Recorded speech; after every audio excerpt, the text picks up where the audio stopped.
Good morning, good evening, good afternoon. Welcome back, everybody, to the Military Retirement Podcast. I am your host today, John McConnell, and we are going to be getting into a topic that we've discussed a lot over and over the years that we've been doing this.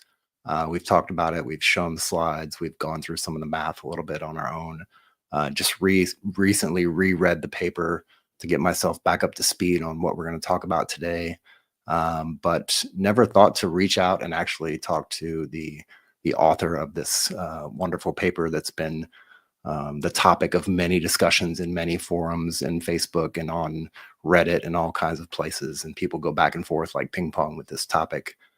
So I thought we'd finally just reach out and get to the source of, this paper, what it's about, and what it means to you as somebody who's transitioning out of the military, potentially retiring out of the military. Obviously, that'd be the ideal situation, retiring out of the military.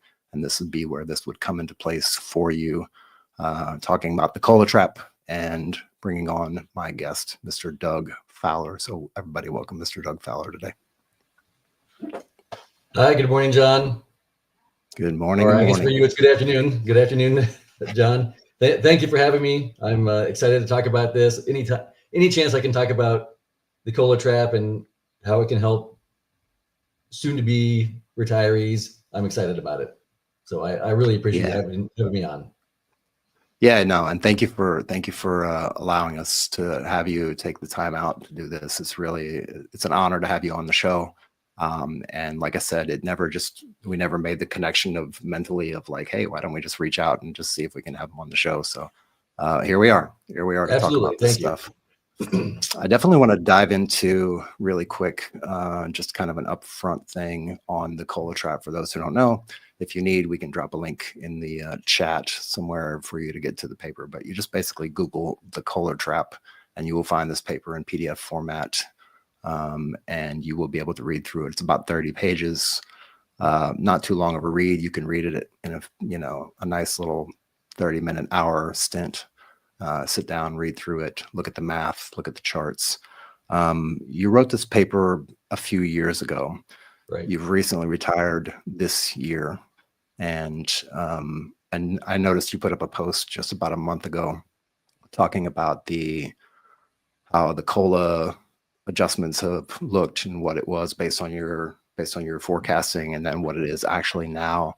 And maybe we can talk about if there is anything that you would want to change or update or make it more recent for those folks listening who are potentially getting out in the next 12 months, 24 months, 36 months.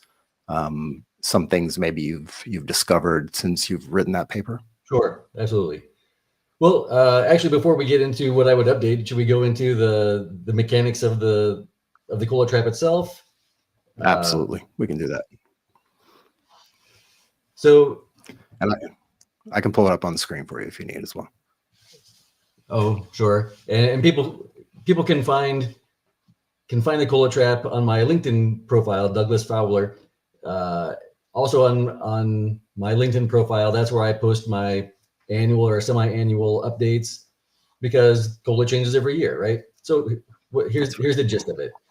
After you retire, every December after you retire, there will be a cost of living adjustment based on inflation. And you probably see this in Air Force Times, and they do their COLA watch thing, and you are active duty and you have no idea what the COLA watch is all about. In fact, if we go back in 2007, I was at Keesler Air Force Base in Mississippi and reading a free copy of the Air Force Times in the base library, and they had their annual COLA watch. And I remember looking at it, and it said that all retirees will get a 2.3% cost of living adjustment in December, 2.3%. And if you are a new retiree, if you retired in January, February, March, you would also get 2.3%. If you retired in April, May, or June, you would also get 2.3%. If you retired in July, August, or September, you would get 0.2%. And I remember thinking, well, that's very strange. This is not linear. Why would the first 6 months of new retirees in 2007, why would they get the entire full 100% of the COLA, and then if you retired in July, you only got 0.2%. And so I kind of filed this in the back of my head. I didn't understand it. I thought, well, there must be some formula here. And then I was living in Uruguay. I was an exchange officer in Uruguay and had a lot of time on my hands. And I remember thinking, oh, you know what? Someday when I retire and I'm sitting on the beach, I don't want to think, have my back of the envelope math and realize, oh man, if I had just stayed in the Air Force an extra 2 months, I could have increased my pension by thousands of dollars. I thought, oh, there must be a sweet spot here. There must be a way to optimize the pension, because you get an annual pay raise every January. When you get promoted, you get a pay raise. When you hit 2 years of service, typically your 16, 18, 20, 22, 24 year point, you get a pay raise. If you are an officer who did not go to the service academy, you'll probably have a pay raise based on your active duty date and a pay raise based on the day you got your commission.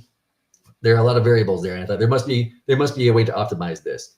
The more I dug into it, the more I realized how much I don't know. So it took me a good 4, 5, 6 years to actually find the formula for that first cost of living adjustment. And the more I read it, the more confused I was. It didn't make any sense. And so here's the quandary. You can have 2 people join the armed forces on the same day.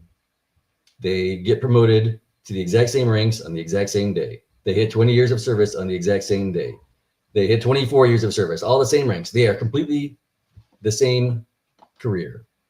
One person retires on the 1st of June, one retires on the 1st of July. Who has the bigger pension? Well, the answer is the person who retires on the 1st of July has the bigger pension, because they served the exact same career except for an extra 30 days. However, in many years, I would say most years, in December, they will get their first cost of living adjustment. And at that point, the person who retired in June will get one COLA percentage. The person who retired in July will get another COLA percentage. Usually the July one is a fraction of what the June person gets. And then so starting in December of the year that they retired, the person who retired in June will have a bigger pension every year for the rest of their lives. How much bigger? It could be a few dollars. It could be thousands of dollars. So this is the COLA trap, right? The COLA trap is a pay inversion that happens because of the really weird esoteric formula that the Department of Defense uses for the first COLA that you get the year that you retire. After that first year, everyone gets the exact same COLA. But by that point, it's already baked in. Once you're upside down, once you are a July retiree and you're making less than the June retiree, you will make less than that person every year for the rest of your life. And not only will it be X amount that you're underwater in year 1, in year 10, it'll be 1.2x or 1.5x. So as time goes on, that July retiree is going to get less and less than the June retiree because that person served 30 days extra. It makes no sense. So this is the COLA trap. And so my white paper advises people how to avoid the COLA trap. I specifically say rule number 1 is to retire at the end of a fiscal quarter. So that's going to be 1st of March, 1st of June, 1st of September, or the 1st of December. Why does that? Why? The answer is because the first COLA is based on the quarter in which you retire. If you want to get down to the mechanics of the actual formula, the formula for calculating the first COLA is take the average inflation of July, August, September of the year in which you retired, take that average inflation, and from it subtract the inflation of the quarter before the quarter in which you retired. It's a weird formula. So if you retire in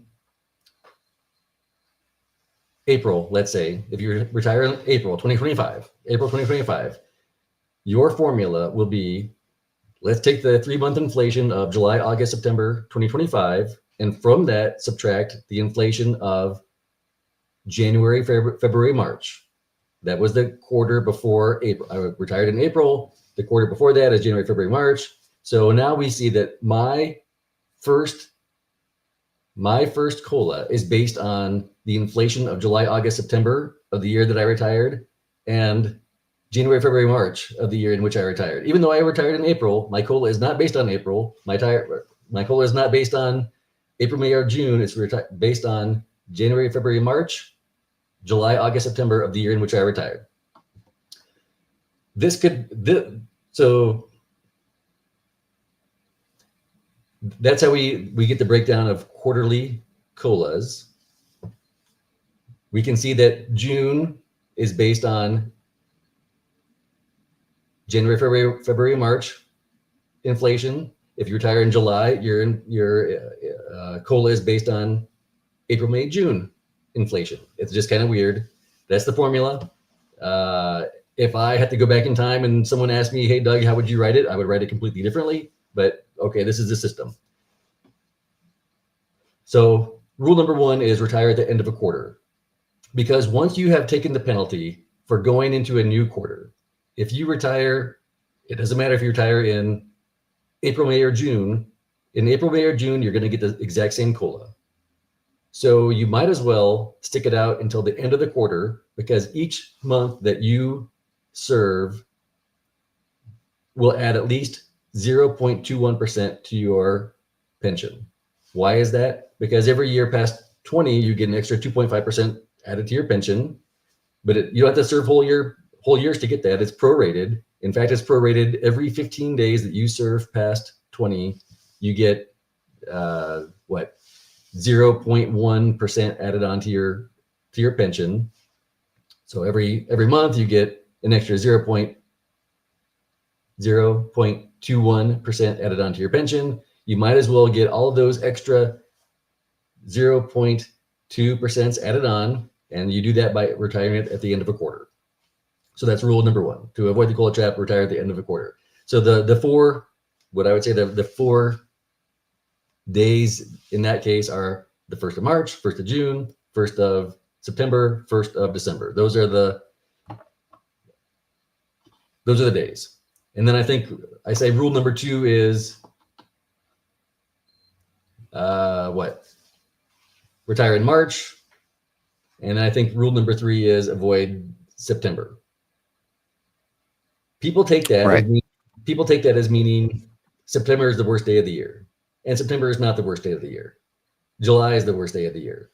Because when I built the rules, and if I could go back in my white paper and re-explain it, the rules are cumulative. They're not either, you don't pick one or pick the other. When I say pick 1 September, is one of the 4 days that I would say are decent. 1 September is certainly better than 1 July, certainly better than 1 August. 1 December is certainly better than 1 October, certainly better than 1 November. So I don't want to make September out to be the boogeyman. July is the boogeyman. October is the boogeyman, because you take the full penalty of retiring in a new quarter, but you don't get the advantage of getting all of the cumulative benefits of the extra 0.2% added onto your pension. So if I could go back, you said, I think the question was, what has changed since then? I would probably say, instead of avoid September, I would say the worst days of the year are 1 July, 1 August, probably 1 October. These are days that you really have to avoid. And I would say retiring in any of the first 6 months of the year is probably a winning strategy. You could, there are good and better days. The 1st of March and the 1st of June are the best days, but the 1st of February, you're still in the first quarter, which historically punches above its weight. If you retire in the first quarter of the year, January, February, March, in any one of those months, you will probably get a bigger pension or a bigger first COLA than you deserve. If we were to use the same formula that federal civil service pensions use to solve the exact same problem, if you retire in February, compared to the GS-13 who retires, you're going to get a bigger bump to your pension.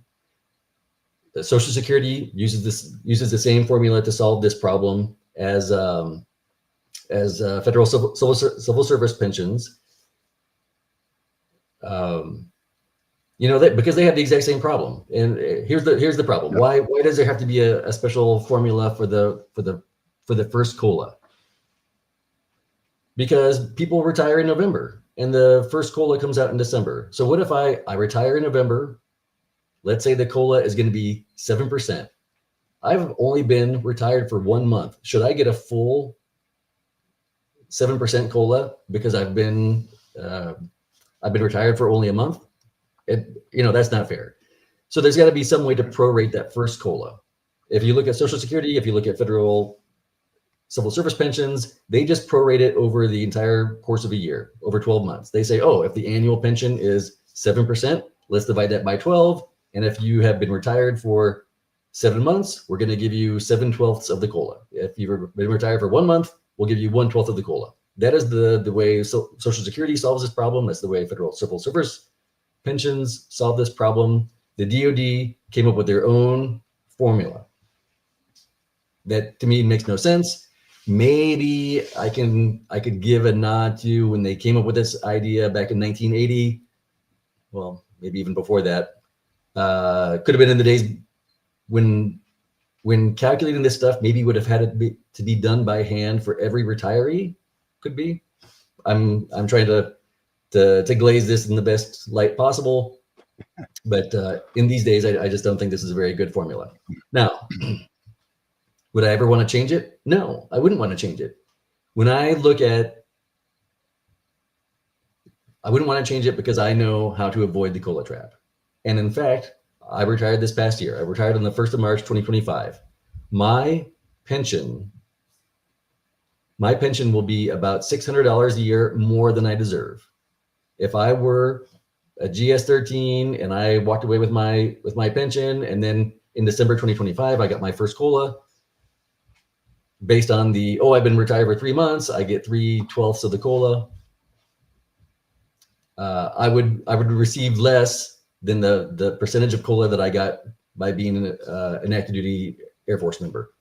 So I came out ahead. I got free chicken. I got a bigger pension than I deserve because I retired on the 1st of March. People this year who retired on the 1st of July are going to get the short end of the stick, and they're going to lose out on $600 a year every year for the rest of their life. So I wouldn't change it because I knew how to do the math and take advantage of the system. That's why I'm on this podcast, because I want people to understand how the system works. So if I could go back in time, change my paper, I would make sure that people understand that the rules are cumulative, that rule number 1 is retire at the end of a fiscal quarter. And I would also go back in time and say, you know what? Maybe just retiring in the first 6 months of the year is good enough. And really avoiding July, August, and October. Those are the boogeyman months. Yeah, and just for those folks who may be more than a couple years out, to understand, like when you retire, and it's written down in your paper as well. Like when you retire, if you retire in the month of, say, September, like September, I don't know, 15th or 17th or whatever. Usually it's the end of the month when you retire. Your retirement doesn't actually go into effect until the following month on the 1st. So basically, if you retire in September, that means your actual retirement's going to start 1 October. Or if you retire in June, it'll be 1 July. Basically, that's how that works out. Yeah, well, okay, let me clarify a couple things here. People, I see this on LinkedIn all the time. I see it on Reddit. The number one question I get is, Doug, when you say retire in March, what day is that actually?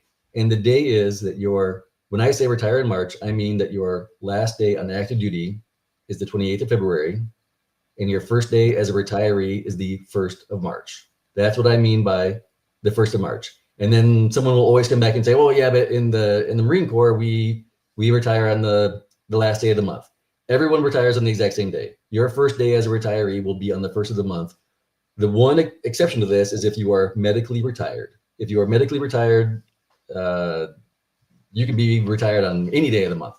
And so, the best case scenario is you're medically retired. and you somehow could be medically retired on the 29th of March, now you're really making up. That's better than active duty folks, or better than folks who get a full 20-year pension. But everyone else, if you get a normal 20-year pension, you have to retire on the first of a month. That means for most of us, there are only 120 days on which you can retire. The first of the month from the point you hit 20 years of service until you hit 30 years of service for most of us. So that's what you should be focusing your math on. So when I say retire in March, I mean last day of active duty on the 28th or 29th of February, and your first day as retiree on the 1st of March. That is when what I'm advocating here. But everyone, unless you're medically retired, everyone retires on the first day of the month. Right. And again, if you need me to, I can bring up any of the stuff that's inside of the paper and put it on screen for you. It sounds like we don't really need that, but for those who aren't watching, we're not showing any visuals at this moment. So just we'll let you know if we pull something up on the screen. I do want to ask about the blended retirement folks and when that starts to become a thing, which should be, I guess, January of this coming up year, January 2026 we should start seeing some of the first people out of the gate potentially to start doing the blended retirement. Are there any considerations for those folks because they have a totally different retirement system? They don't get a high 3 pension or anything like that. As far as I know, it's based on what they've put in and then what's been matched.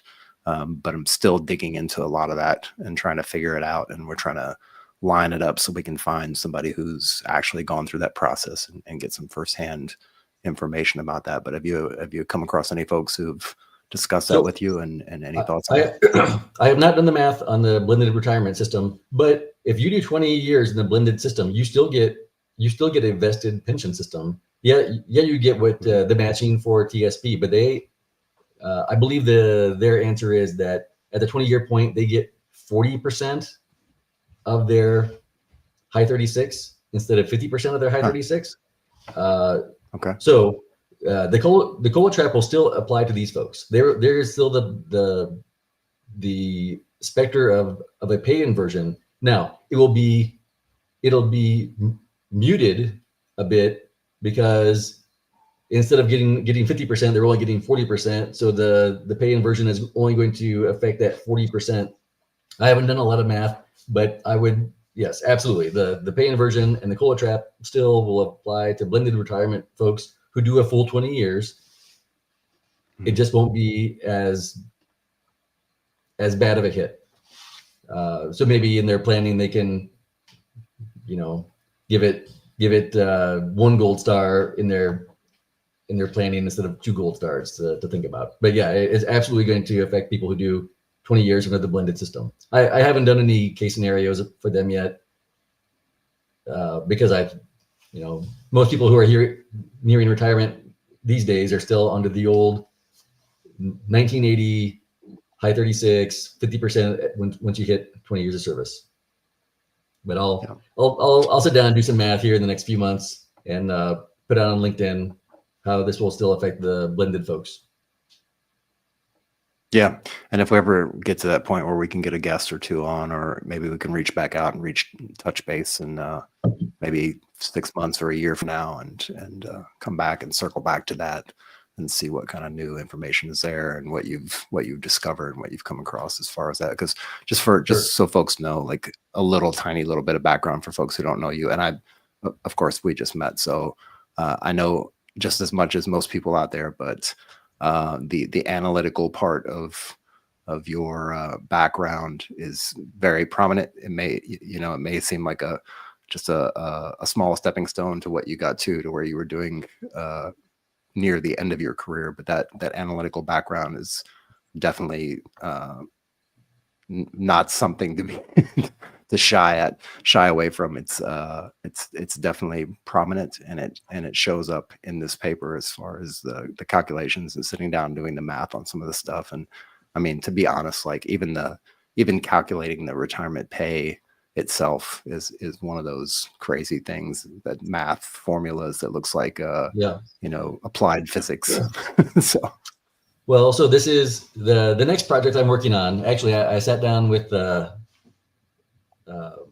recently separated active duty member this past week. We're going to put together a free automated high 36 pension calculator because I'm very unhappy with the ones that exist. Especially the DoD ones. I think the DoD ones just do real sloppy math. There's no precision when it gives you a number of, oh, here's what your pension is going to be. They don't show you how they got that, right? I want to make a pension calculator that actually shows you here are the future pay charts that we built based on, user input is going to have to be, what do you think inflation is going to be, or what do you think the military pay raise will be in 2026? What do you think it will be in 2027? What do you think it'll be in 2028? Then we can build future pay charts. From that, we can ask a person, what is the first day that you were eligible to retire? Let's show you what every pension would be for every month between the time you hit 20 years of service and 30 years of service. Once I have all of those, and then you'll see, people don't realize this, there are fat months and thin months. Because when you go to the DoD pension calculator, you pull the data out of the air. You say, oh, I want to retire on the 1st of June, 2028. And it says, oh, here's what your pension would be. You have no idea, going back to my original problem that I wanted to solve when I was in Uruguay, you have no idea, oh, is that a good day or a bad day? If I stay in 2 more months, how's that going to affect my pension? So I want to show people of the 120 days, from the point that they hit 20 years of service until 30 years of service, what is the spread of different monthly pensions that they could receive, which months, for me personally as a 06 with 27 years of service, some months that I served past 20 added $30 to my monthly pension. Some months that I served past the 20-year point added $72 to my monthly pension. Well, I sure want to make sure that I get as many of those months that add $72 to my monthly pension.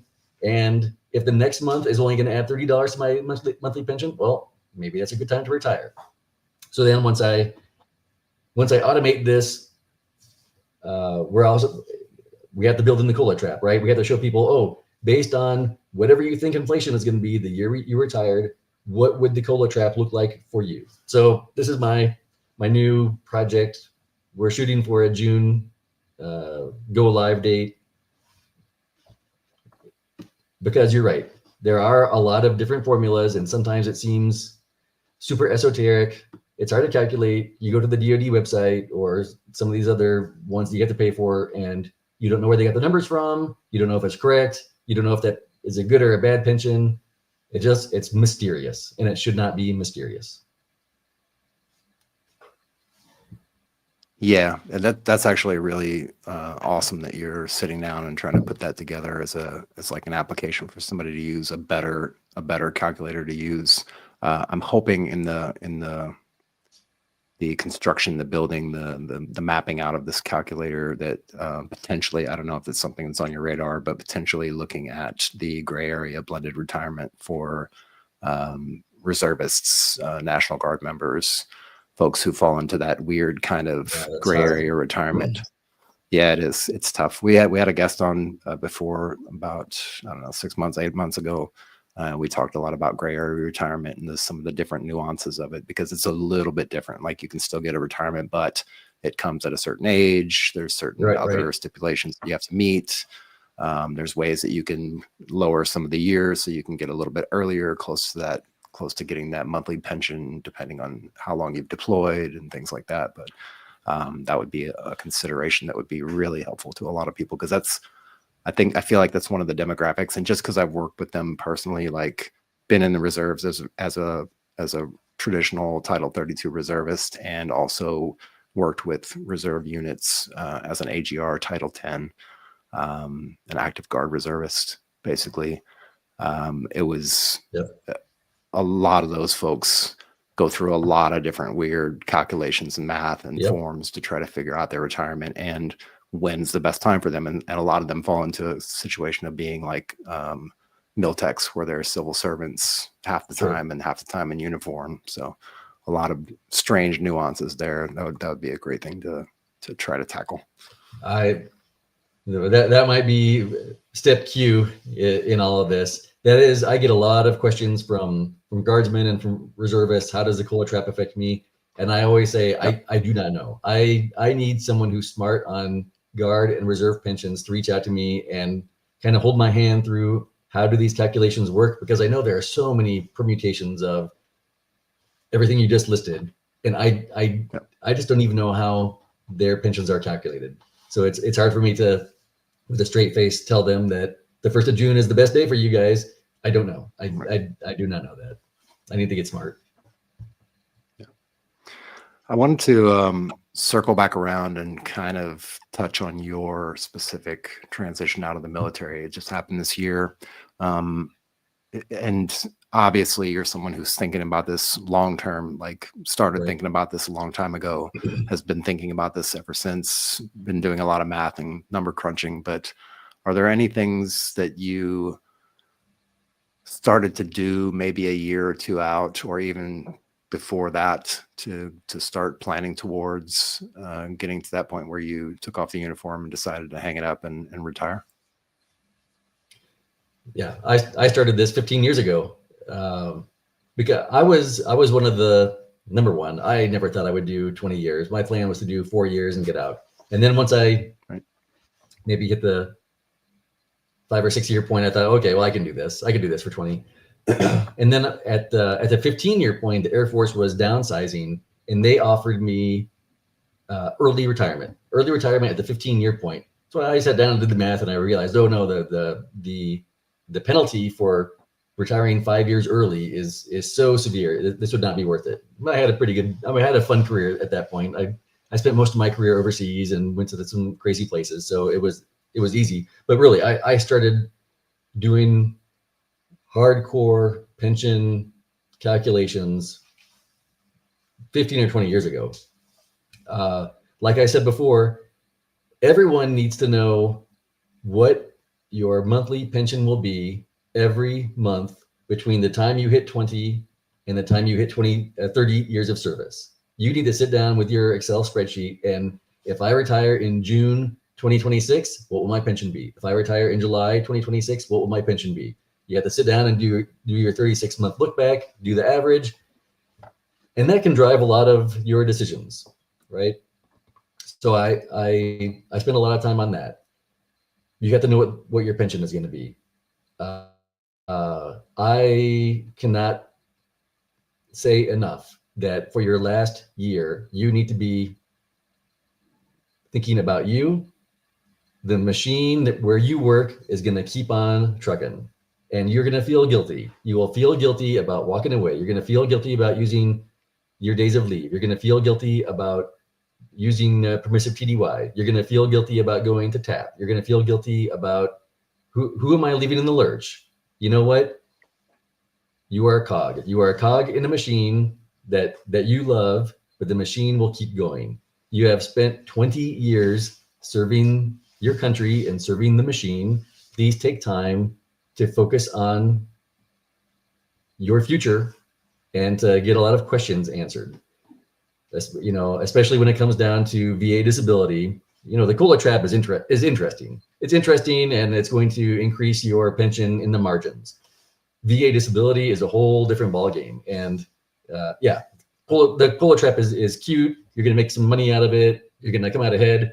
But if you don't spend the correct amount of time on understanding the VA disability system, you're shortchanging yourself. That is much more important to understand than the COLA trap. Yeah, if you can retire on the 1st of March or the 1st of June and aligns with your life, great.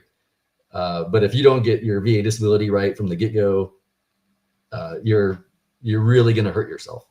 So I spent a lot of time really getting to understand the VA disability system.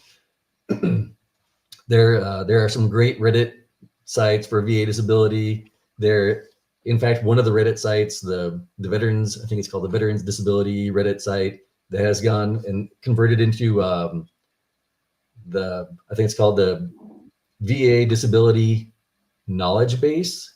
That is gold. You need to read that top to bottom several times through, and that that really makes a huge difference. I had something like 2,000 pages of medical records from my 27-year career. I spent a good 3 weeks going through every page, making my big spreadsheet of every date, base, diagnosis, what medicines they gave. But before I did that, I really went through, I thought, okay, what do I think is wrong with me? And I went to go read the VA definition of what that ailment is, and what is the diagnostic code that they assign for that. Because I have something called essential tremors. My hands shake, probably linked to PTSD, but I had to quit playing the guitar and things like that. When I did my research, it has essential tremors, has diagnostic code, let's say 1, 2, 3, 4, whatever. When I submitted my VA claim and it came back, they did not give me credit for essential tremors because they classified my essential tremors as being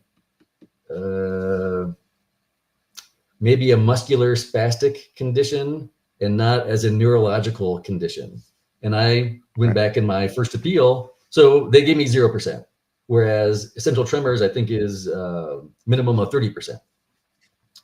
But I was able to go back and say, hey, you guys, you gave me credit for my essential tremors, but you gave it the wrong diagnosis code.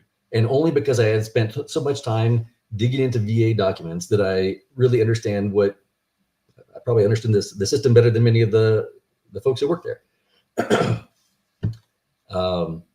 So please spend a lot of time on understanding the VA disability system. Read through the DBQs. I forget what DBQ stands for, but when you go to get your medical exam, you'll probably go to one for all your joints. You'll probably go to one for mental health. You'll probably go to one for your hearing or your eyes. They have a series of standardized questions that they will ask you. Go read those questions. For example, because you need to know what they're really asking you. When the doctor pushes on the bottom of your heel and says, does it hurt here? What he's asking is, do you have plantar fasciitis, right? And maybe at that point in time, maybe it's not 6 o'clock in the morning when your feet normally hurt and you can't walk to the bathroom in the morning because you have your appointment at 3 in the afternoon. And no, my heel does not hurt. You need to understand what he's really asking you there. When you go to behavioral health and the doc asks you, how was your childhood? The answer, what she's really asking you is, were you screwed up before you joined, or were you happy before you joined and we screwed you up, right? So please read the DBQs, understand the VA disability system. That is what you should focus your time on. The COLA trap is interesting. It can increase your pension in the margins, but what you get through VA disability is what you've earned and will make a much bigger impact on your financial bottom line. Yeah, and the website you were referring to, the Veterans Knowledge Benefits Knowledge Database, excellent. We've done an episode. If you look through the library or look through the episodes we've done, probably about 5 or 6 or 7 episodes back, we did a kind of a deep dive on this site itself, and some of the stuff in there. And it's basically just, it covers everything. It covers everything in there. And then if you still have more questions, you can always jump on the Reddit. For those who haven't been on Reddit before, it's a great resource with a lot of information. Be careful, double check, trust but verify. But there's definitely a lot of good information out there through that site. And the site is put together by the folks who run the Reddit, subreddit for VA. So excellent resources. Okay. So I've fallen into two of the traps, one of the COLA trap and the other of the veterans, the VA benefits trap myself personally. So firsthand experience with both of those. And you're right. If you don't get it locked in before you get out, which is the absolute best time to get it done, is get it done within that 90-day window before you get out. The second best time is to do it within that first 12 months after you've been out. And then after that, it's just going to be an uphill trudge getting through all the stuff and getting your DBQs set up and signed and all that stuff. Is going to be a mess. So do it soon. And then I would also say for the VA piece, Again, I said I had my big spreadsheet of, I went through all 2,000 pages, and I took my time to write down every diagnosis. Where was I? When did it happen? What was the supporting document to prove that? I then went through a VSO, Veteran Service Organization, to help me do the paperwork.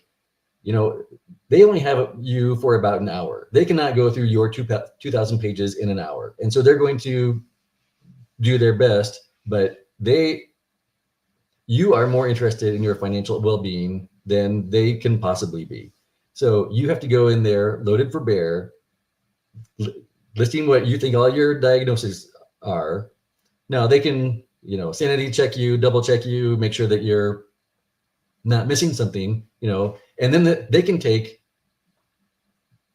the documentation that you provide and then put it in the phraseology that the VA understands, right? So that, for me, that was the best part about the VSO. They don't know how to do the paperwork. They know the buzzwords to use to take what the diagnosis was and turn it into something actionable. But you have to go in there. You cannot just show up to your VSO with 2,000 pages of medical documents and expect to walk away with a good product. You have to go in there basically at the 90% point, and then they do the finishing touches on it. Yeah.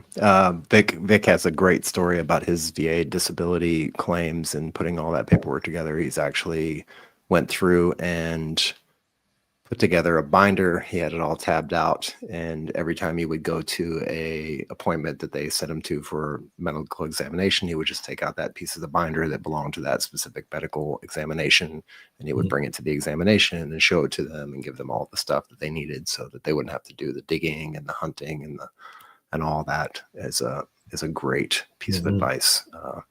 He really did it the good way. And yeah, you have to be prepared because you're the only person who's in charge of your retirement, in charge of your best interests, whatever you're trying to get done. Like you're your own champion for your own team. So you definitely have to be ahead of all that stuff. Well, hey, while I'm on that, if you are overseas attempting to retire,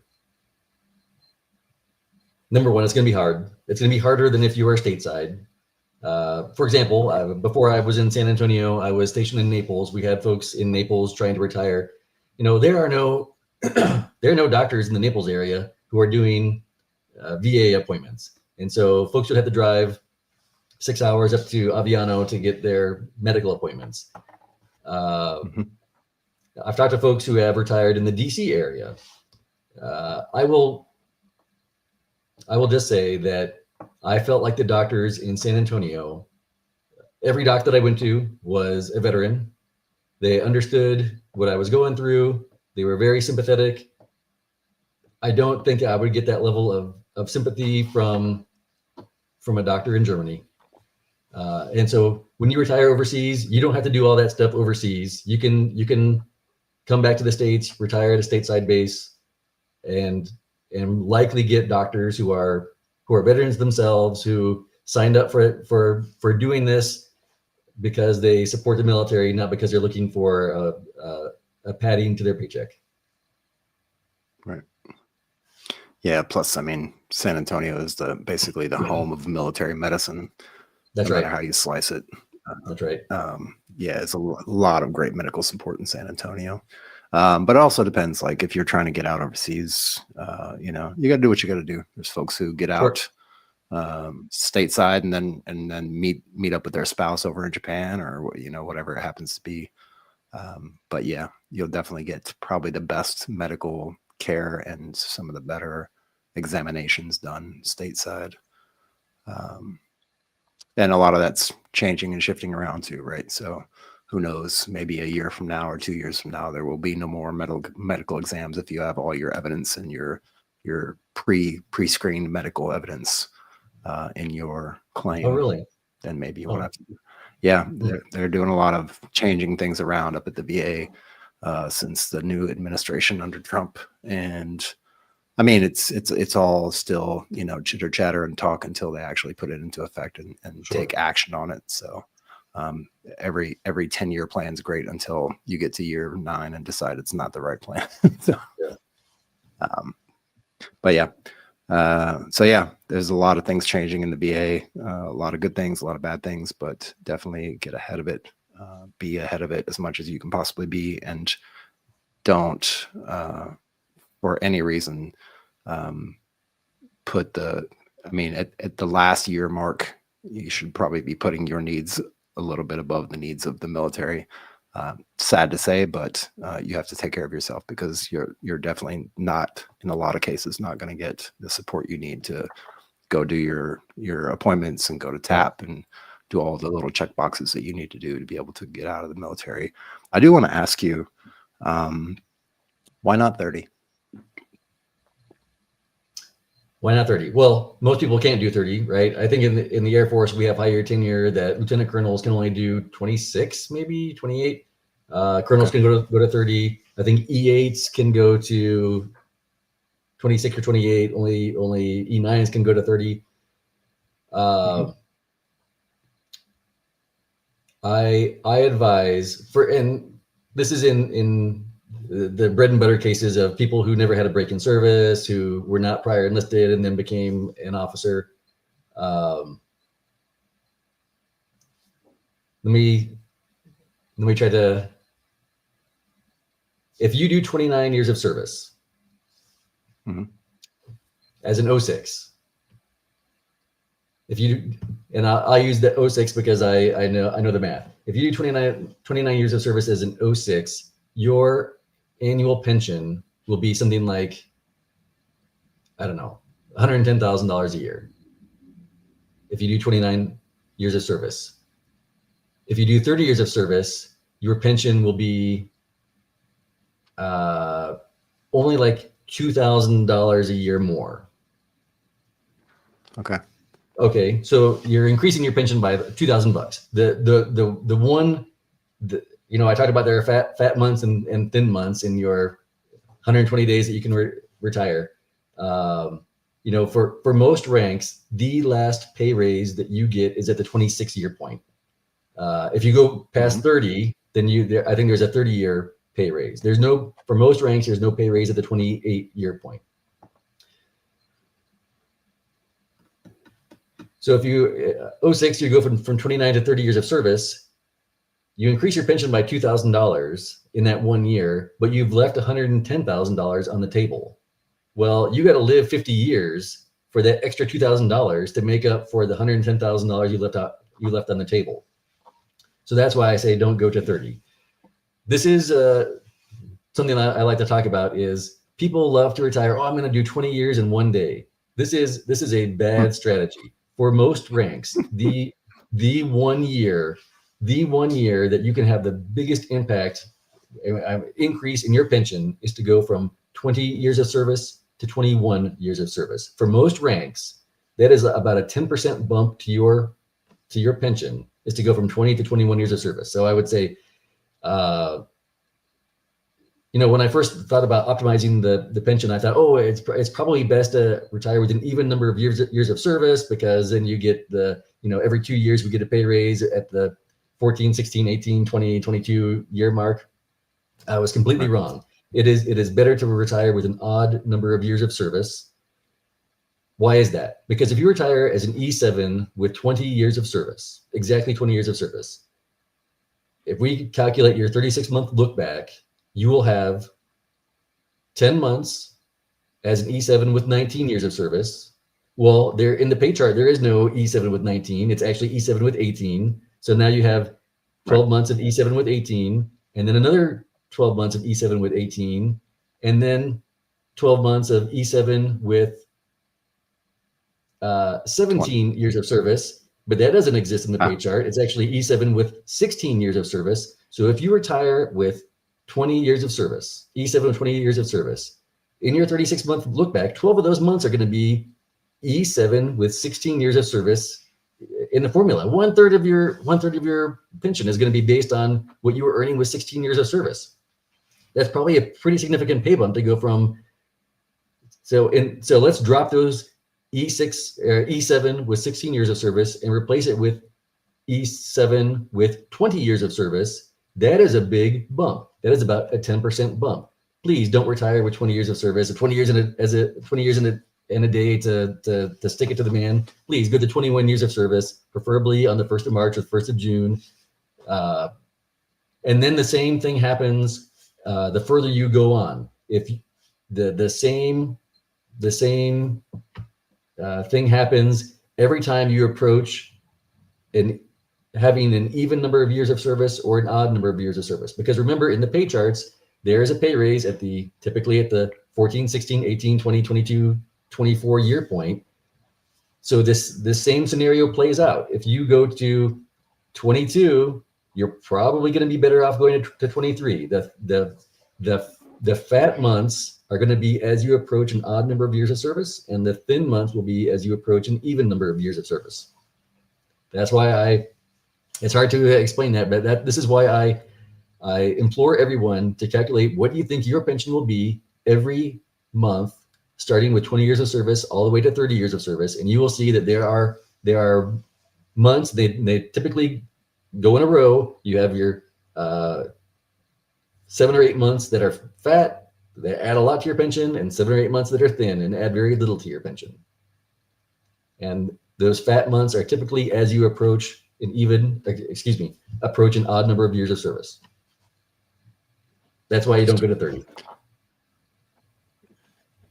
Or you know what? I used to work with a Navy captain who was prior enlisted. We were deployed together, and he was going to retire with 42 years of service. He was going to get a pay raise when he retired because he could get 105% of his salary. And like, well, that's great, but how many hundreds of thousands of dollars has he left on the table? Oh, you know what? He loved what he was doing, so I'm not going to hold that against him. But from a financial standpoint, he retired about a decade too late because he left so much money on the table. It will finally pay off for him if he can live to age 115. Yeah, it's always and like you said, trying to optimize for that. And thank you for that answer. That's very, very informative answer. Trying to optimize. Is there a point in time where you're looking at all the optimization you're doing and trying to follow the guidance of your paper to retire in March or one of the first 6 months of the year, excluding July, trying to figure out the 26 or 27 years or 23 or 22 years after you've gone through all these optimizations? Is there anything that you've tried to optimize for that after the fact, maybe after you retired, you realized, well, maybe it was a little bit of extra time spent doing that, which really didn't amount to anything on the back end? Well, for example, or maybe over optimize. I would say, the COLA trap, some years is a big difference. Some years it is a small difference. This year it was a relatively small difference. I came out ahead $600 a year. Okay, I'm not going to turn my nose at $600 a year, but that is not life-changing money, right? If I had retired so me being so focused on the COLA trap in my personal retirement hasn't made too much difference. Here's a problem though. You don't know if the COLA trap will manifest in your retirement year until it is too late. You cannot make any decisions based on your current year inflation. We don't know what your COLA will be until the October of the year in which you retire. By that point, it's too late. You cannot make any decisions at that point. So, I'm happy to get the extra money, but it's not going to have some drastic effect on my life. The people who retired in 2022, it had a drastic impact on their life. One of the things we have not talked about is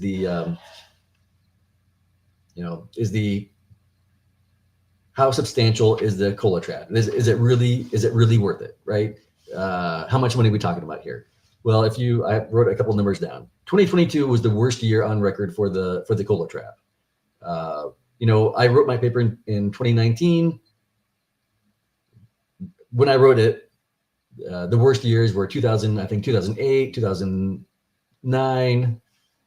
And we were talking maximum, some people might lose out on $1,000 a year every year for the rest of their life. 2022 was a year of super high inflation. As inflation goes up, the COLA trap has an outsized effect on your pension. So if I look at an E7 with 21 years of service, all E7s with 21 years of service who retired in 2022, the E7 who retired on the 1st of July, 2022, will make about $1,100 a year less than the same E7 who retired 30 days earlier on the 1st of June. Okay, $1,000 a year. Now you're opening my eyes, especially for an E7 pension, which is, I don't know, what is an E7 pension? Maybe 30 grand a year, something like that. Something like that. I look in my case, my peers who retired in 2022, colonels with 27 years of service, the difference between the 1st of June and the 1st of July is $2,500 a year. So if you served an extra 1 month, you lost out on $2,500 a year every year for the rest of your life.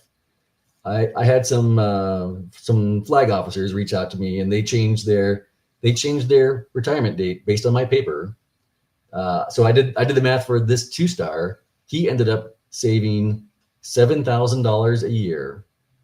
As your rank goes up, as your years of service increases, the COLA trap has a bigger influence on you. If you're an E7 with 21 years of service, it's interesting, but it's probably not going to change your life too much. If you are doing more than 30 years and you have substantial rank, this can be a big deal.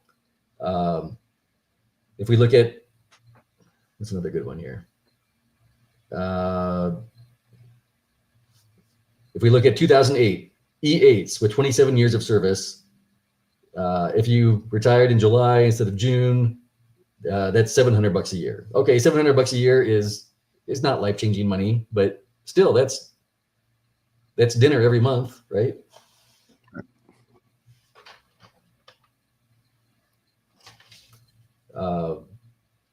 So yeah, I took some advantage of the COLA trap, but it's not going to change my life.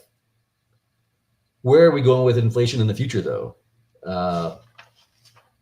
I said that the COLA trap has an outsized effect in years with high inflation. Well, honestly, do we think inflation is going to go up or down from this point, right? If we look at inflation, I was just looking, my mom and dad, the house that I grew up in, their mortgage rate, I think, was 14%. And they thought that was normal. Everyone who's listening to this, through your life, what you think is normal inflation is actually astoundingly low inflation for the past 100 years. 3%, I mean, the mortgage rates that people were getting, 3% mortgages, 2% mortgages, that's not going to happen anytime soon. 1974, I wrote this down. 1974, inflation was 12%. The next year was 7%. The next year was 7%. The next year was 9%. The next year was 13%. The next year was 12%. The next year was 9%. We just saw in 2022, I think inflation was, I forgot what it was, 7%. And that's when we had the worst outcomes in the COLA trap. And that was lower than the average inflation rate of the 70s and early 80s. If we go back to that 70s and 80s inflation in the next few years, the COLA trap is going to have an outsized effect on people. So that's why I say, if you can retire the 1st of March or the 1st of June, if it comes into play and has an effect on your pension, okay, great, you win. And if it doesn't, okay, what's the worst that happened? You retired in 1 or 2 months that was less convenient than what you wanted. If you have some Gucci job lined up or some other compelling reason to retire in July, okay, go for it. But if all else is equal and you have the opportunity to pick June, because why not? I would say pick June, pick March. Yeah. I want to dive into just because we had talked about a few things before we came on live. I did want to talk about the SBP. We've had that conversation here a few times as well, myself included. That'll be strike 3 for me, SBP. There's a certain time frame that you can denounce the SBP. I'll say denounce, that's a good word to use.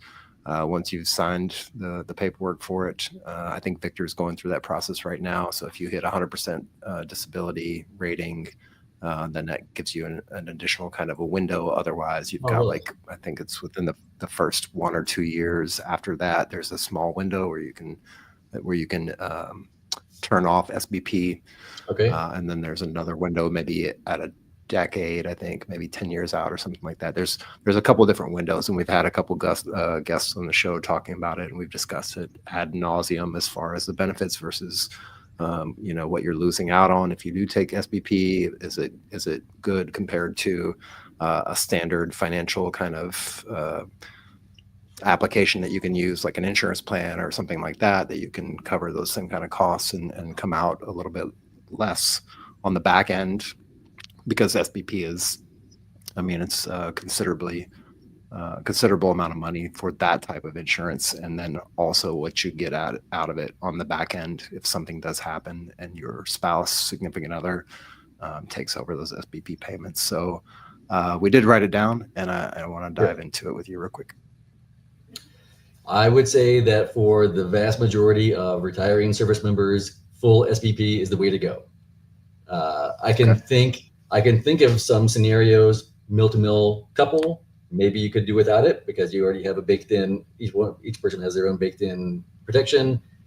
If you're the active duty member and you have a spouse with a terminal illness, okay, I could get on board with that. For everyone else, I think the SBP is the way to go. And okay, I know the counter arguments. The counter arguments are, oh, but you could pay into it for 30 years, and then your spouse dies, and no one gets paid anything. True. Right. How many years, John, have you been paying auto insurance and you've never had an auto insurance claim? And you're not kicking yourself saying, oh, damn it, I've been paying this auto insurance policy for 20 years and I've never used it. You don't feel like you're a loser. You don't feel like you're walking away with nothing. You say, no, I bought this protection. That is what SBP is. It is insurance against your pension. So if you don't have a problem paying auto insurance and you know you're going to walk away with never taking a claim, why feel bad about never taking a claim against SBP? So that's problem number 1. Problem number 2, and this goes back to all of my COLA trap arguments, is inflation. Because everyone's big plan is, okay, I'm going to get a term policy, and I have a term policy. I have a $1 million term policy. $1 million today is not what $1 million was when my parents bought their house. The house that that I grew up in is now valued at $500,000. My parents paid $40,000 for it, right? $500,000 today, or shit, 1 million today is substantial money. Fast forward 30 years. What will $1 million be worth in buying power in 30 years? So let's say you get the term policy. Your plan is you're going to buy a term policy and you're going to take what you would have put into SPP and you invest it in whatever. I don't care. You invest it in whatever. If you, the service member, if you die, let's say 2 months after you retire, your spouse is going to get the $1 million payout. You will never have put in enough money into the investments to have anything substantial there. So now you're sitting there, your spouse is sitting there holding $1 million, and she now has to take that $1 million and turn it into potentially 40 or 50 years of life, right? Does your spouse have the financial wherewithal to take $1 million term policy payout and convert it into a lifetime of income? That $1 million policy can easily be some smooth talking con man could come along and she could invest in something nutty that sounds like a good plan, and it goes away. Once that money is gone, it is gone. The SPP pension payout is going to be for the life of your spouse. And I'm 49, about to turn 50. My wife is, I could die tomorrow and she could get SBP for 50 years. Imagine that, 50-year payout. So, okay, inflation is one thing.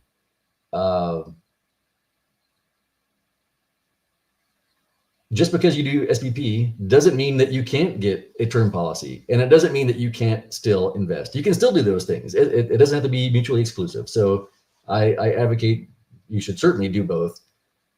I look at SBP, people say, oh, 6.5%, that's a lot. It's really not 6.5% because remember the premiums are tax deductible, or they don't count as income for income tax purposes. So really it's not 6.5%. For most of it, it's like 5.2%. So that makes it a bit more palatable. Remember that the US government loses money on SBP, that you pay 6.5%. But if this whole project were self-funding, you should really be paying 10%. I got to find my source on this one, but the US government subsidizes SBP. The fact that the government loses money on it tells me it's probably a good deal for service members. I think I like SBP, I know, because it's simple. I can explain it in a sentence. I can say, in exchange for 6.5% of your pension for 30 years, your spouse can have 55% of your pension for the rest of her life. That's it.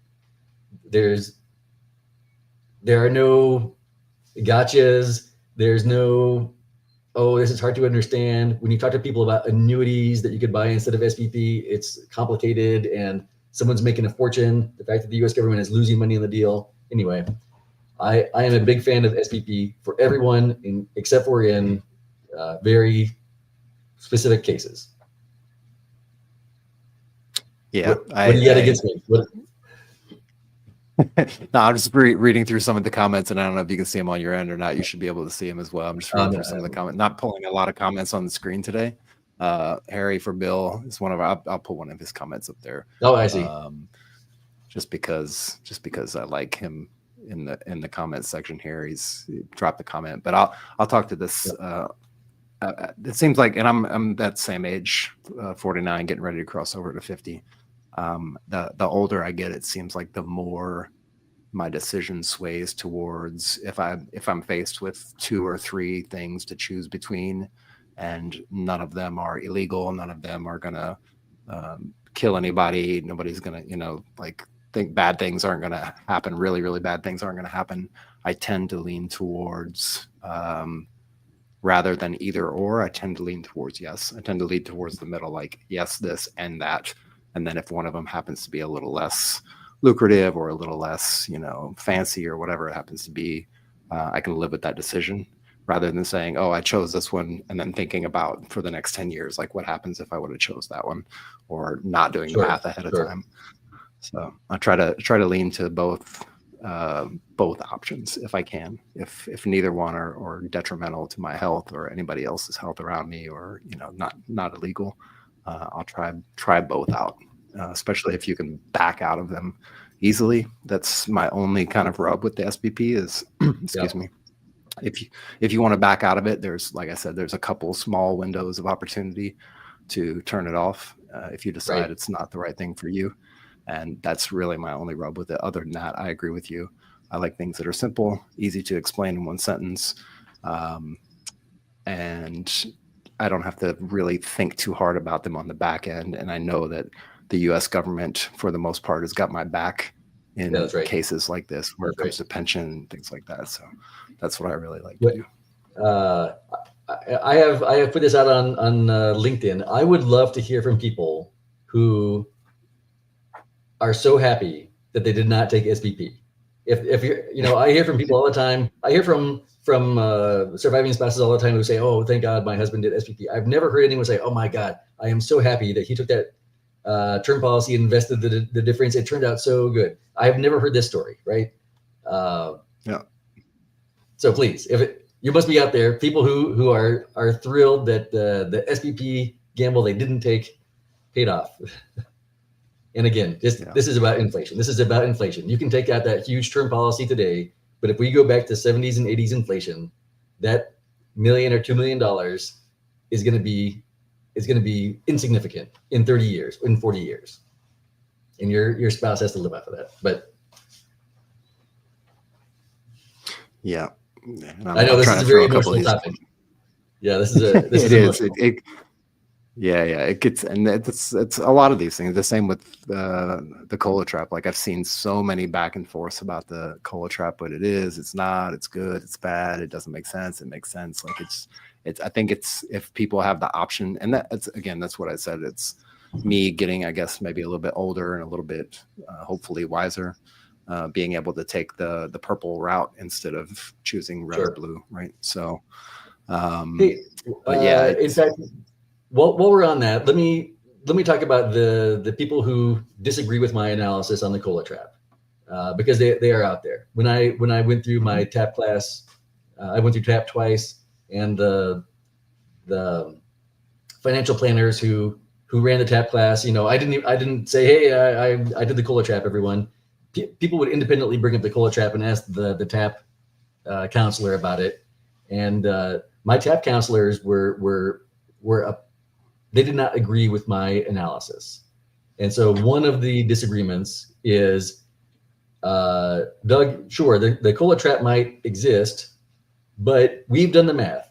And if you look at everyone who retires in a year, pick a year, everyone who retires in 2026, right?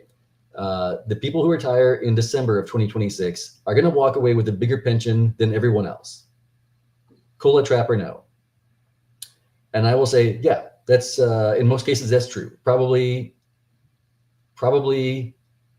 since the year 2000.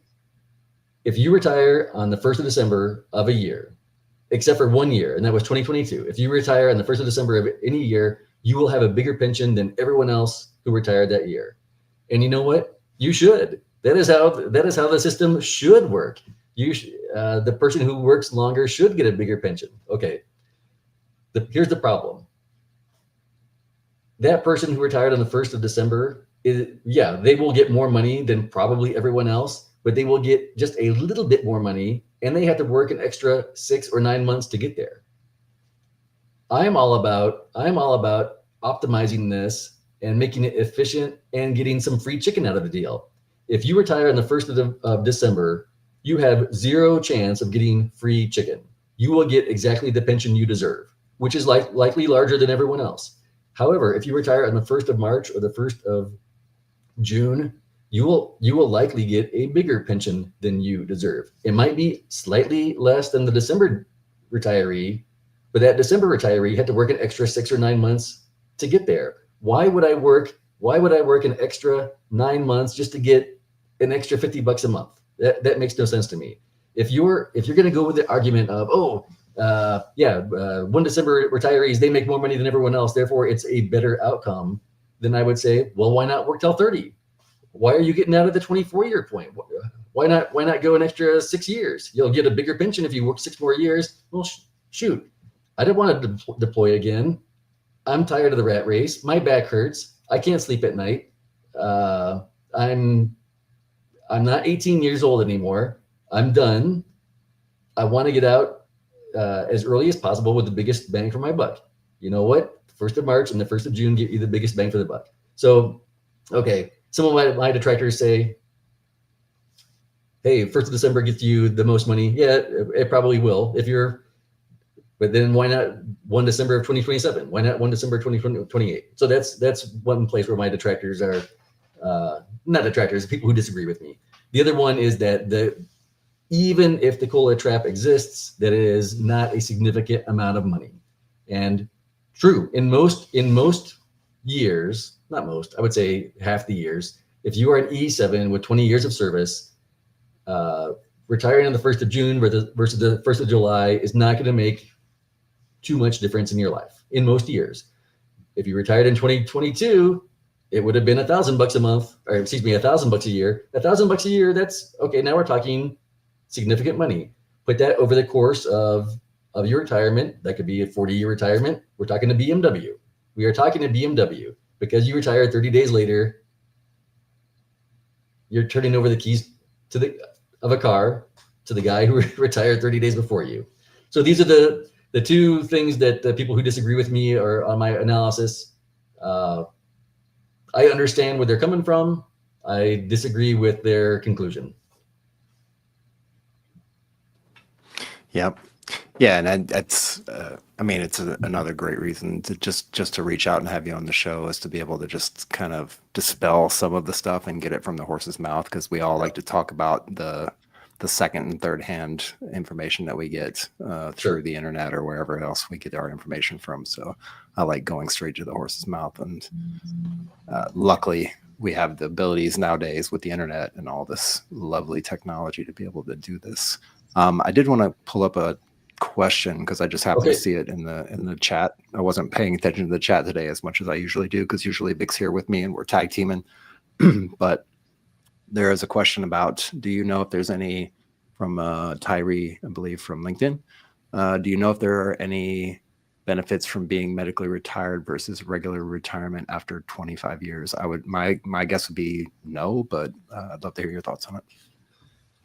Not that I could think of. The only difference I know is that if you are medically retired, again, if you were receiving non-medical retirement, so you're the garden variety dude who retires after 20, you have to retire on the 1st of the month.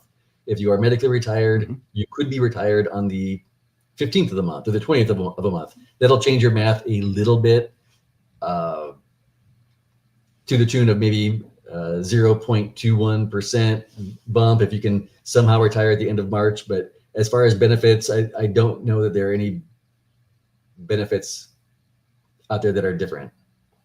I've had people ask me before, what's the benefit to, along the same lines, I promoted to E9 or I promoted to 06. What is the benefit of actually doing a full 36 months as an E9 or an 06? I don't want to take another gig. And so I kind of brainstormed, okay, what it's not going to have, well, you really want 36 months in those ranks so you can get the full benefit of your pension. But if you're done and you want to walk away, if you don't do a full 36 months as an E9 or an 06, your ID card will reflect your previous rank, right? Your retiree ID card. Right. So what are the benefits? The benefits of retiring with a E9 or 06 ID card is, for me, the number one is access to DV lodging at lodging around the world, right? The other benefits, such as you can board Space A flights early. You're the first one to board a Space A flight if you're an 06 or an E9. Okay, that's cute, but it's not going to really change my life. But if you are going on vacation to Honolulu or Colorado Springs and lodging is full and off-base lodging is $400 a night, well, there's a chance that DV lodging exists and they have a spot open. And if your ID card says E9 retired, you could get that spot. So that's really the big benefit I can see there. But as far as being medically retired or traditionally retired, I don't know if there's a benefit difference. Yeah, just that first day of the month versus any other day of the month for medically retired. I think we chatted about that as well earlier. What else? Oh, yeah. So you did want to talk about use or lose leave, and I'm assuming that's your final out, like last part of your leave coming up at the end. So I misspoke. I don't want to talk about use or lose leave. I want to talk about terminal leave, the leave that you burn at the very end of your career. I sold back 59 and a half days. And for most folks, I would say sell it back. I think the idea of terminal leave, it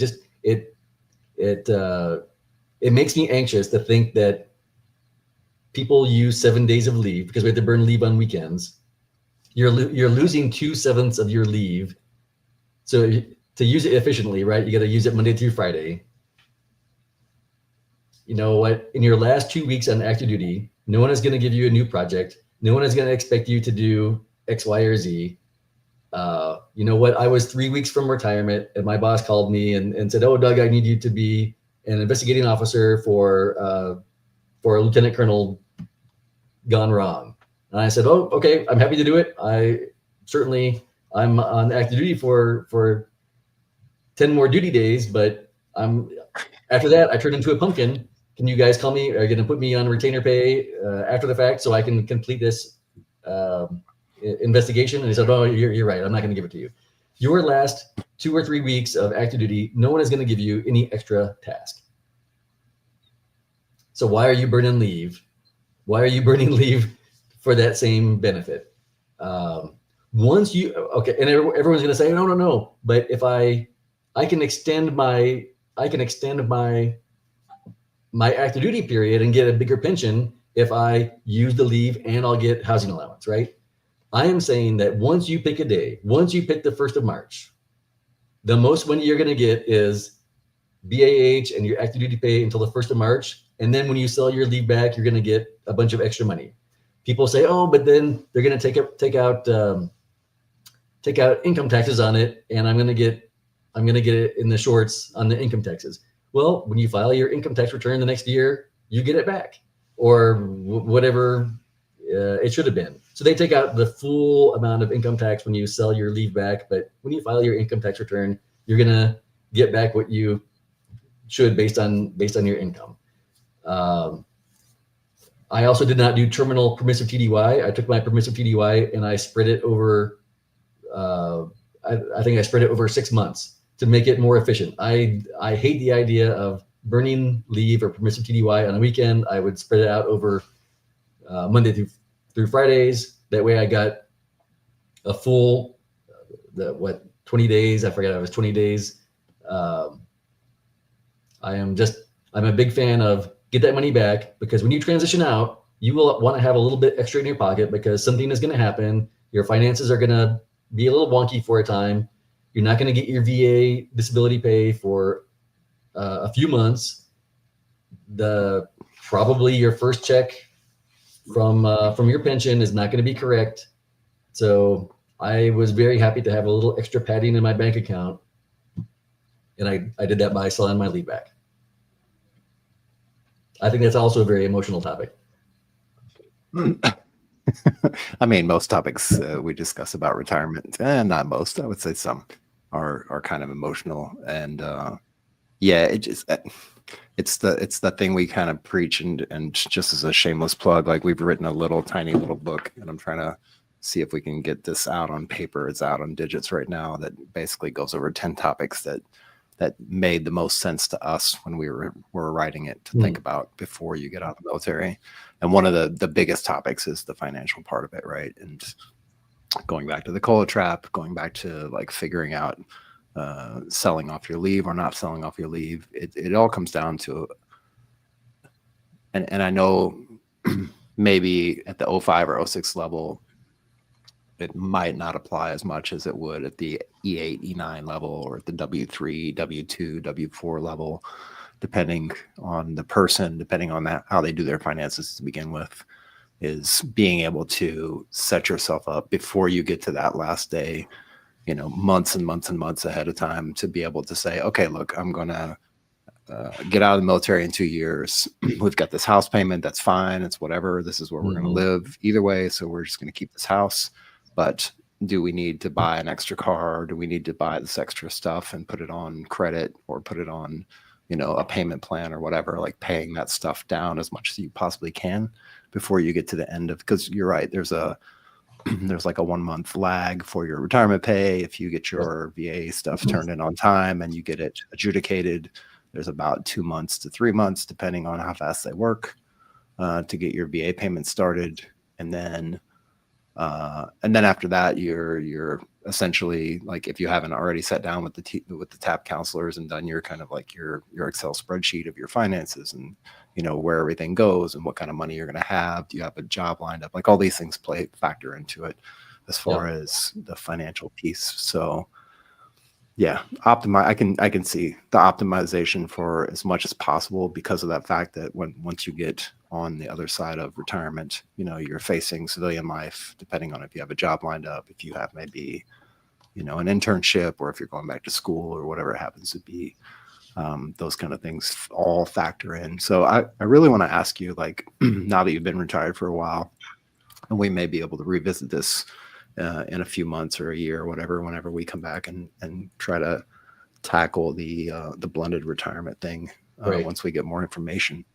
Now that you've been out for a few months, what are some things that you expected or didn't expect now that you're on the other side of that retirement?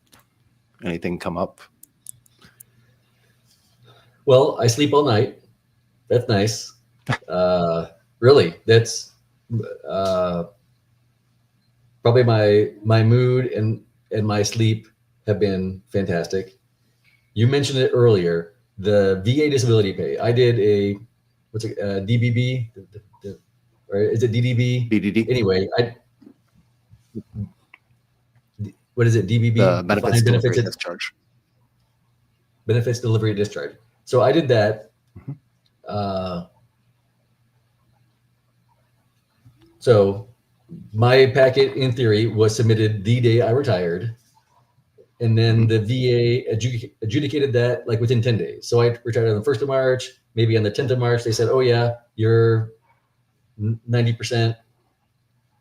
But then they didn't pay me until the 1st of May, and you don't get back pay for that, right? I want everyone to realize that. So even though you submitted your packet on the 1st of, you retired on the 1st of March, you submitted the package on the 1st of March, they adjudicated it on the 10th of March, they say, okay, this will go into effect on the 1st of April, and you'll get paid on the 1st of May. What they don't tell you is you're not getting back pay for March. You lose March. So if you sit down and do the math, I think it's a little bit criminal, to be frank. I don't know why they don't backdate your disability pay to the day that you submitted your package, but they don't do it. So don't think you're going to get back pay on that. Now, going forward, I submitted my appeal. My appeal came through. In September, I got 100%, and they did back pay me from the day that they said that my disability pay started, back on the 1st of April, payable on the 1st of May. So I got back pay for that, but still you lose that first month that you retire. Even if you do defined benefits of discharge, you lose out that month. So I didn't expect that. I did not realize that I was going to get full dental. So now that I'm 100% disabled, I did not realize that came along with dental, but that comes along with dental. So that was not something that I expected.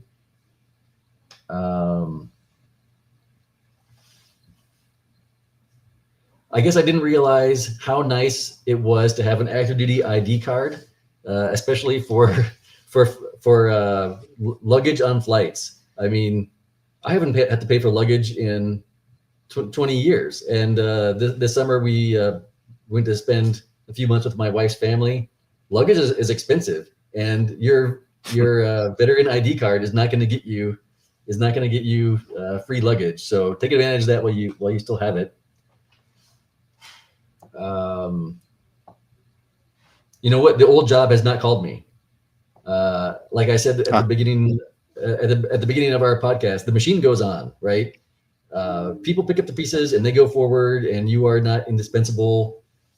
No one has called me. Maybe I've gotten one or two small calls, but the world did not end. The world did not end. I was able to retire, and the U.S. Air Force is just fine, and I'm just fine.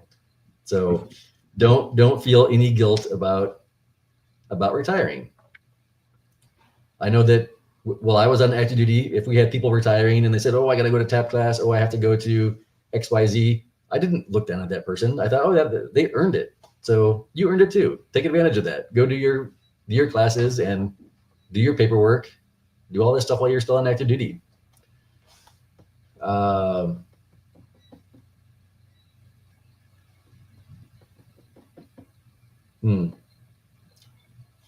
I think those are the biggies I can think of. Yeah. And you did mention that you're your sleep and your ability to stay asleep and get a good night's sleep, has that affected like maybe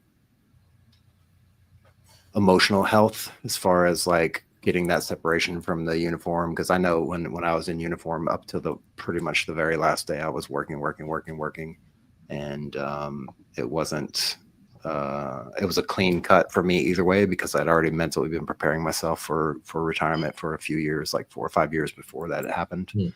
So I was already going around telling everybody I was retiring, 5 years before, and they're like, when are you retiring? Next year? Like, no, I still got 4 more years. I'm like, you're not retiring. I'm like, yeah, I am. But as far as any betterment of mental health, emotional health, your family, and of course, I don't want to dig into the weeds and pull back the curtain of anything. But as far as mental health, emotional health, the relationship with your family and friends, now that you're retired, is that improved? Absolutely, yes. Changed? I used to have pretty quite a lot of nightmares, night terrors, screaming in the night. You wake up at 3 a.m. and your brain immediately starts thinking about all the things that you need to do or what you didn't do, or you're always ready for the 2 a.m. phone call because one of your troops has done something nutty. You're always ready for that. I don't have that anymore.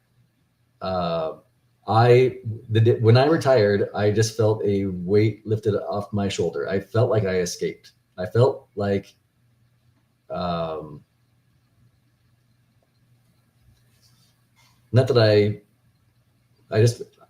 came out. I came out, and I have reasonable health. I have my family. Many people have it much worse than me. I walked away, and I feel like I escaped. I didn't have any big scandal. I didn't end up on the cover of Air Force Times. I didn't. I wasn't brought down on, different. I was just always worried. I was always worried that the new flavor of the month was going to come and get me, and I won't go into all of that, but I just felt like I escaped. I am a much happier person. Sleep is much better. My relationship with my family, I think, is better. That's awesome. That's beautiful. Right. Yeah, it's a two-edged sword, right? You get a lot of that family time back. You get a little bit of your normal life back, of what you probably would call now normal versus what it was in uniform. But then there's also that kind of the dissonance of not having, like you said, everybody calling you every 10 minutes and, giving you daily updates and calling to ask for your advice or your help for things or work on projects. Do you have any of those things that you kind of like sitting in the back of your mind and you're like, man, I really wish I was getting a call from the CG or whoever it happened to be, the commander? No, absolutely not. Zero. I have zero regret. No, none of that. I'm happy to do exactly what I want to do. Because many of the things that we do on active duty, we do not because we think it's good, but because there's some expectation that we do it. I don't have to go to any Christmas parties that I don't want to go to. I don't have to put together any PowerPoint presentations that I know that no one will ever look at. I don't have to. Some of the creepy BS that we do on military, not because it's going to make the mission better. We just do it because we do it. I don't have to do any of that. I do exactly what I want. I'm still unemployed. If anyone out there wants to give a retired colonel in San Antonio a job, I'm interested in working, but I have not looked very hard. I have 27 years of backlog in the things in my life I need to get done first, and it's been so wonderful to be able to do what I want to do. My grass looks fantastic. My garage is organized. I have my in case I die kit made up, so my wife knows where all the accounts are, what can she expect from the VA, what life insurance is going to pay out, where the car titles are, and all this type of stuff. I spent a lot of time on that. I have been able to do everything that I want to do. It's been just fantastic. Nice. Yeah, and since you brought it up real quick, and then I'll probably see if we can find a wrap point. I don't want to hold you hostage here all day. The conversations tend to go long. But since you did bring it up, as far as the job looking is concerned, I know for myself personally, I ended up taking about a 3-year sabbatical from the time that I retired to the time that I put back on some regular shoes and not flip-flops, and actually went to a job place and started doing paperwork and email again. About 3 years, and it was kind of intentional and unintentional in the fact that I was really thinking hard about it, of what I didn't want to do, and then also wondering, like, do I need a job to cover expenses? Do I have enough money saved up, and all these kind of things. How are you looking at that? I mean, you said you're not looking very hard, but I'm sure it's in the back of your mind somewhere. But do you feel like it's been better, important that you've actually been able to take some time off and give yourself some distance and some space and time to decompress? I'm worried. I'm worried that I'm losing my relevance in the job market. So this is one of I have not looked at very hard at all. I keep my eye on GS jobs here in San Antonio, but because there's been the government hiring freeze, and then there was the government shutdown, there were not many jobs. So maybe, okay, now I have a built-in excuse why I don't have a job. To be frank, I have been a pretty cheap guy since I was 18 years old, and I invested a lot of my income. In most years I retired, I invested 50% of my income every year. Some years I remember I was a major stationed in Spain. I invested 90% of my income one year. So I don't need to ever work again. So that has taken some stress off of me. Now, I like the idea of maybe going back to work, but I have enjoyed waking up every morning early and going to the gym or going for a run, and then having lunch, working on some little projects. I answer questions on LinkedIn. Now, how do I keep myself busy? I'm a scoutmaster for my son's troop, so that has given me something to focus my energy on. Every time I think about going back to get a job, I, again, have a 13-year-old. I would like to spend Christmas time with him, and we plan to go to spring break, and we're going to 2 different summer camps this summer. I'm in a very fortunate position that I don't have to work. If the right thing falls into my lap, maybe I'll go do something, but I'm not. I've never been the type of person who has tied my existence to work. And for many of us who have been military, we tied our existence to work. I got off that, as soon as I retired, I kind of got off that train. So I will, maybe it is going to be a year or 2 years or 3 years. I'll probably get a job again at some point. I really have enjoyed the time off. If I can find like a part-time job that pays enough to get me interested, I might go do something, but I certainly don't have to. And I'm in a very fortunate position there. I've also thought about, okay, what side hustles could I get involved in? I think about, I come from a family with a lot of rental property. Maybe I'll do something like that. This free pension calculator will probably have ads. Okay, let's hope that could generate a couple of dollars. I'm always happy to consult if people are looking for consultations. I don't know what I can consult you on, but at some point, some opportunity is going to fall into my lap, and I'll take advantage of that. In the meantime, I really enjoy spending time with my family, which I did not do for 27 years. I mean, You did it, right? How many birthdays did you miss? Christmases, deployments where you missed your kid's first T-ball game. I missed my kid's first T-ball game. You've done plenty of that. It's nice to not have to do that anymore. Yeah.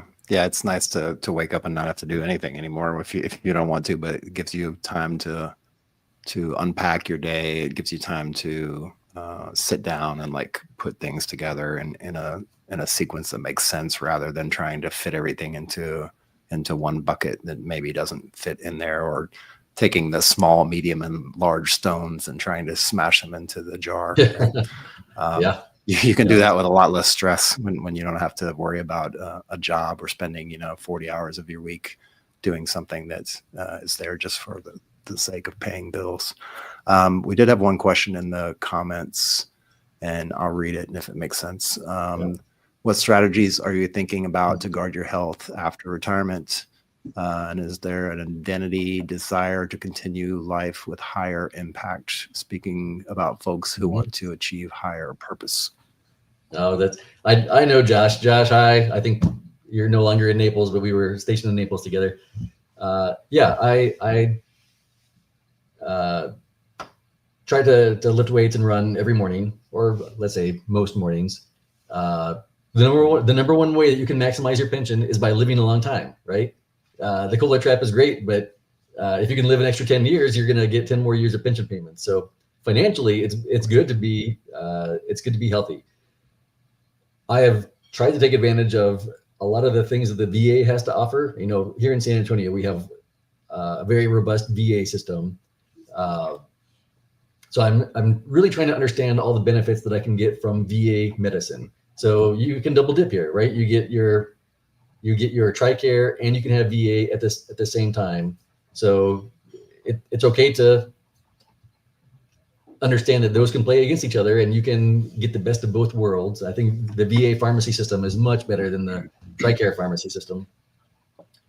Again, my son is in Scouts, and I'm going to become the Troop Scoutmaster starting in January. So that is really what got me into military service, is my time in Scouts as a kid.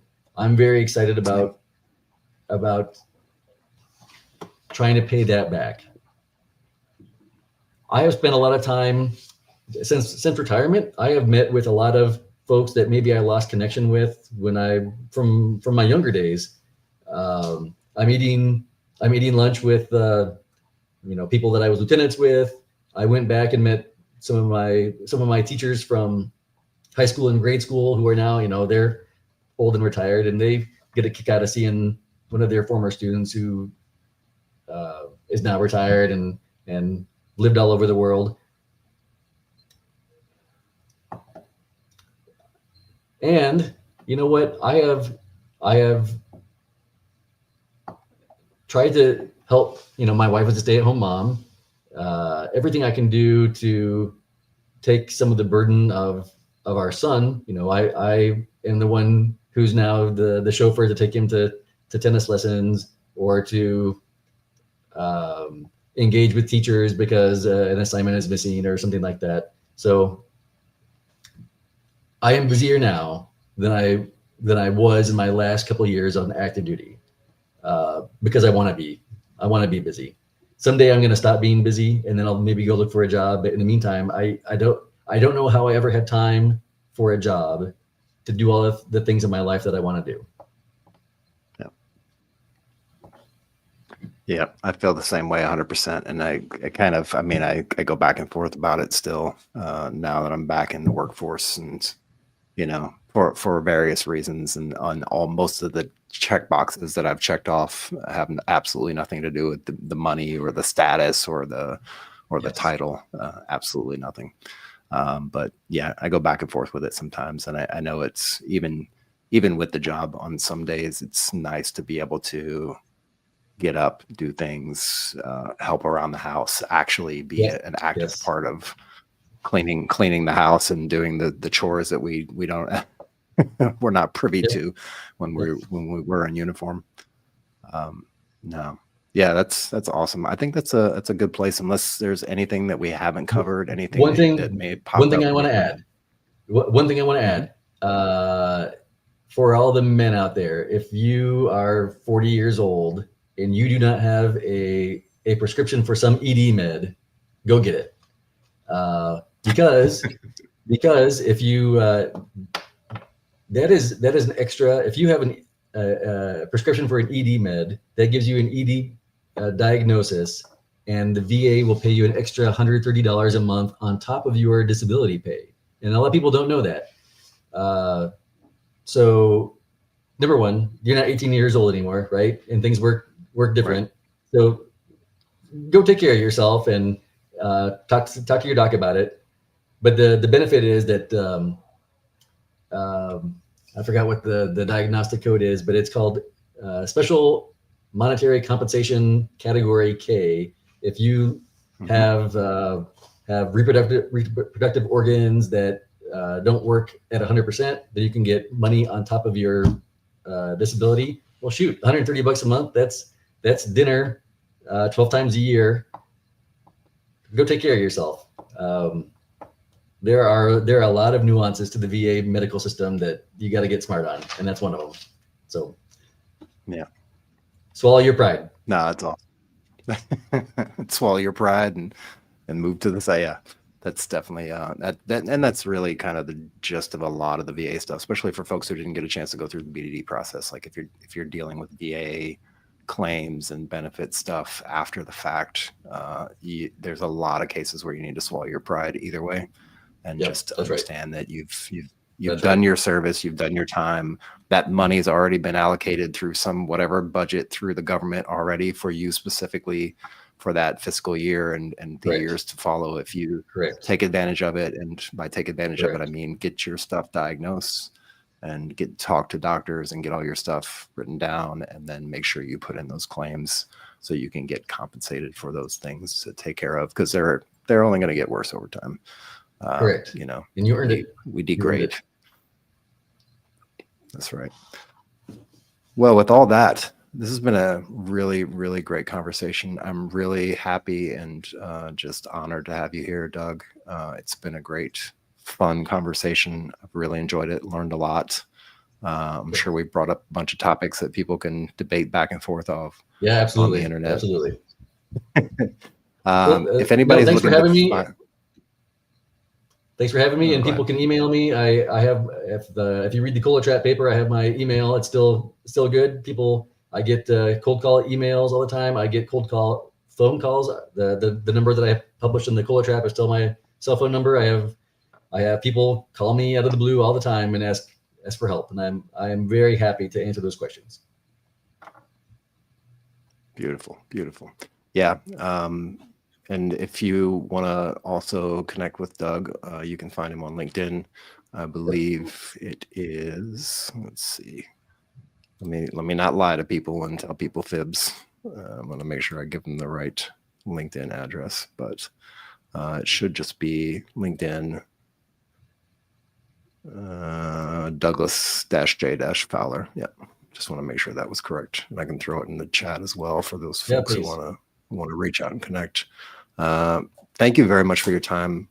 From everybody in the audience, we appreciate your time and your concern and your consideration with all this stuff and sharing with us. And for those of you out in the audience listening, watching, thank you for paying attention. Thank you for listening in, supporting the channel. We appreciate every one of you. If you haven't liked and subscribed and pushed all the buttons, go ahead and do that, and leave us some comments and drop us some comments and notes. We've had a lot of comments today. I'm gonna have to go back and read through a bunch of them, but if you have any questions, reach out through here and I'll be sure to forward them on to Doug, or you can reach out to Doug directly. Yeah, please. For that, appreciate all your time, and thank you everybody for tuning in. We will see you again in about 7 days. Appreciate you. Thank you out here. Thanks, John. Have a great week. You too. Thank you.